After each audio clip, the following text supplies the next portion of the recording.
This small pill right here that you cannot even pinch with your fingers. This is one of them.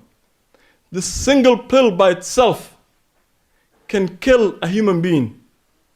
And this is today what is killing our young men and women. This pill right here is what is killing a lot of our young men and women. And in our cemetery in Burnsville, not too far from us, a walking distance from this masjid, many young men and women are in that cemetery because of this pill. Protecting the state of mind of the Muslim. Allah subhanahu wa ta'ala has made it forbidden anything that distorts the state of mind of the Muslim, let alone anything that endangers the body. And today in this country, in the United States, one of the biggest killers has been prescription overdose. Prescription overdose in 2019 alone has claimed over 70,000 lives in the United States. Over 70,000 lives have been lost due to prescription overdose. In the state of Minnesota, prescription overdose claimed in 2019 413 lives. Out of that 413, around 300, 288 to be exact, were related to opioid overdoses. 2019 alone, we have lost tens, could be 20, 30, 40, 50, anywhere in that range. We have lost those young men to this drug in the streets. If we do the math, if Minnesota lost about 300 lives, and the Muslim community alone just lost only 30, which is a conservative number. If we only lost 30 in 2019, that is more than 10%, or around 10% of all deaths that were related to this drug. We may not be 10% of the population, but 10% of those, at least 10% of those who died from this drug overdose have been young Muslim men and women, young boys and girls, mostly boys. Last year in 2019, the Drug Enforcement Agency of Minnesota confiscated 46,000 pills. 46,000 synthetic pills that were made by people that were not licensed, that were fake and being pushed in the streets. 46,000 of them. 1,500 of these pills were recovered from one young man who belonged to our Muslim community. These are the drugs that are killing our young men and women. And sometimes adults. When you ask these kids who are using these drugs, or some of the kids that sell it, they will tell you that sometimes it's mothers and fathers that come up to them to buy them or to sell them. So it's not only the young that are affected.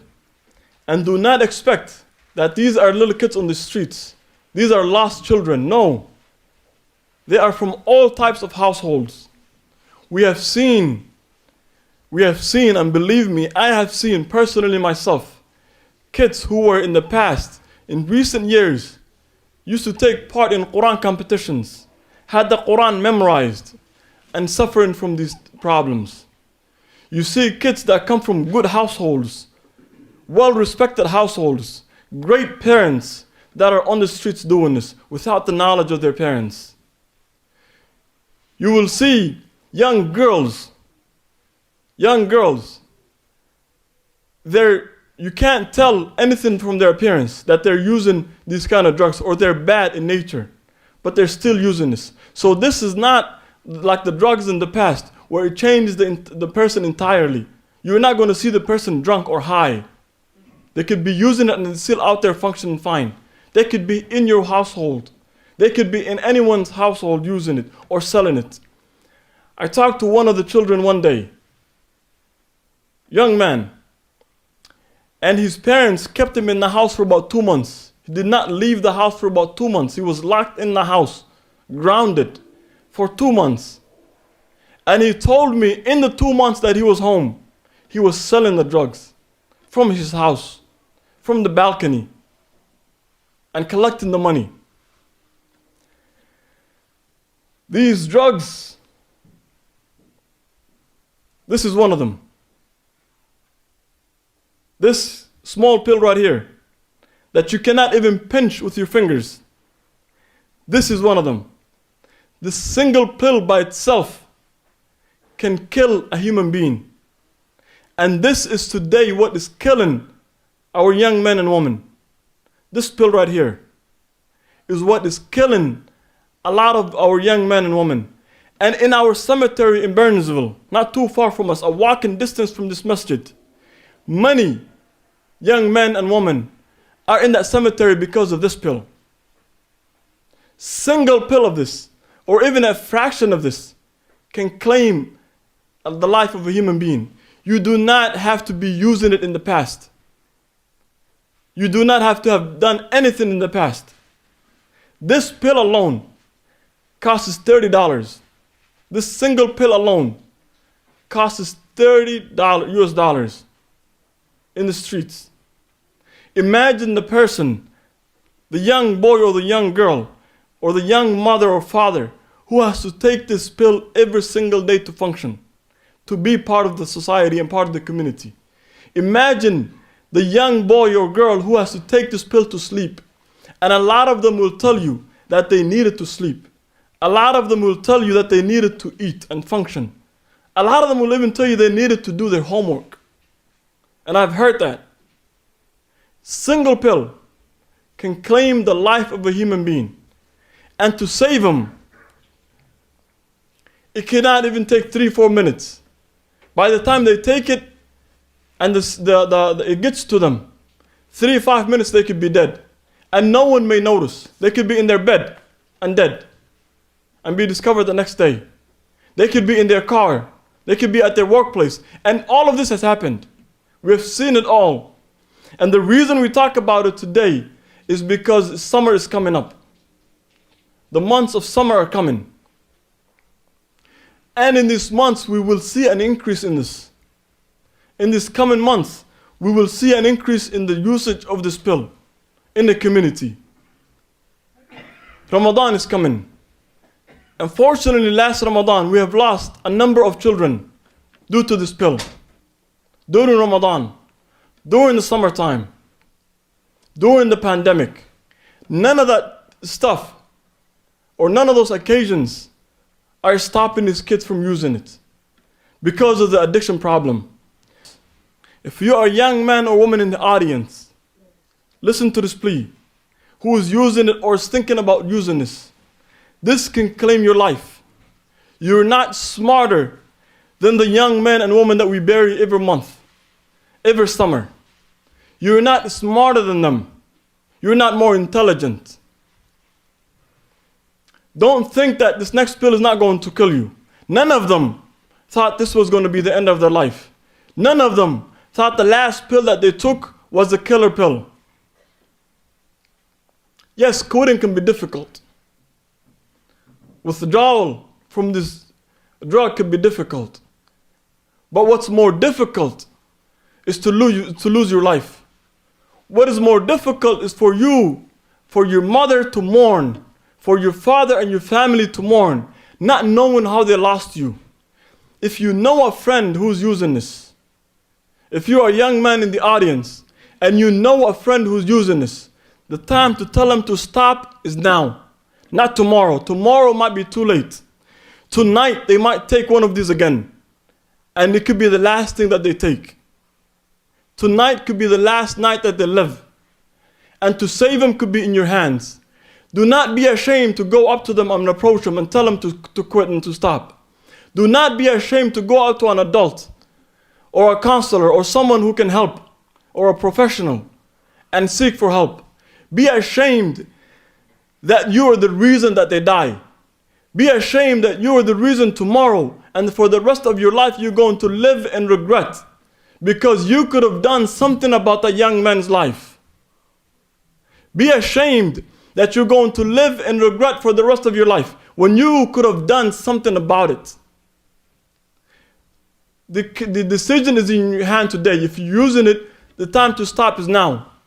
Withdrawal could be difficult. It could be painful, but it's doable. What is more painful is death. And what you cannot come back from is death. We have seen people who made it and who continue to struggle to make it. They're not better than you.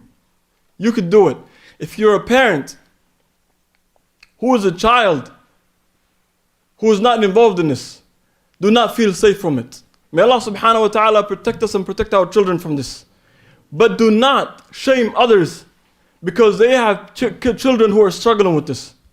We have seen kids who were in it yesterday, who are today advocating and who are today promoting for kids to come out of this, who are helping, who are volunteering their time, who are putting energy to save other children when they were in it yesterday. And we have seen kids who were in recent years and days, who are in Quran competitions, who are excelling in life, in schools, academically and in religion, who are now struggling with this. You are not better than them. You are not a better parent than those parents who are struggling. If you have a child who's struggling with this, do not despair and do not give up. People go through much worse in life. We're all tested differently. Each one of us in life goes through a test. And we all go through tests differently. If this is what you've been tested with, know that this is an opportunity for you to get closer to Allah subhanahu wa ta'ala. Be patient in your test. Be firm in your test. And use this time to get closer to Allah subhanahu wa ta'ala. And finally, I conclude with one of the solutions that is available out there. This is not a permanent solution, but it's a temporary solution. If you see a kid struggling with this, and if you happen to come across it, this here is a Narcan spray.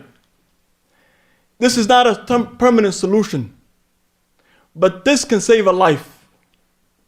It's a simple spray. Simple push and a spray onto the person's nose. If you see someone is struggling, this could save a life. If you suspect that your child uses this drug, or has overdosed in the past, one of the officers on a Friday called me, local police, called me and he said, this week alone, we have seen over 12 overdose-related incidents within your community. Young men between 20 and 24, within your community, he said. Over 12 incidents in a single week. And I will conclude with this. The problem is not going to end here. The problem is not going to end here. This is not going to be the end of it. May Allah subhanahu wa ta'ala make it the end. But reality tells us this is not the end of it. This summer, this Ramadan, we might lose another kid or two or three. We might lose another young man or woman. Another mother might mourn. If you are a young man in the audience, don't let that mother be your mother. Don't let that soul that's going to be lost be you. And if you're a friend who has another friend who uses this, don't let them be the person to lose his life, to lose his summer. Don't let them be the next victim. And you can help. You can stop them. You could at least have no regret in your future and say, I have done my best.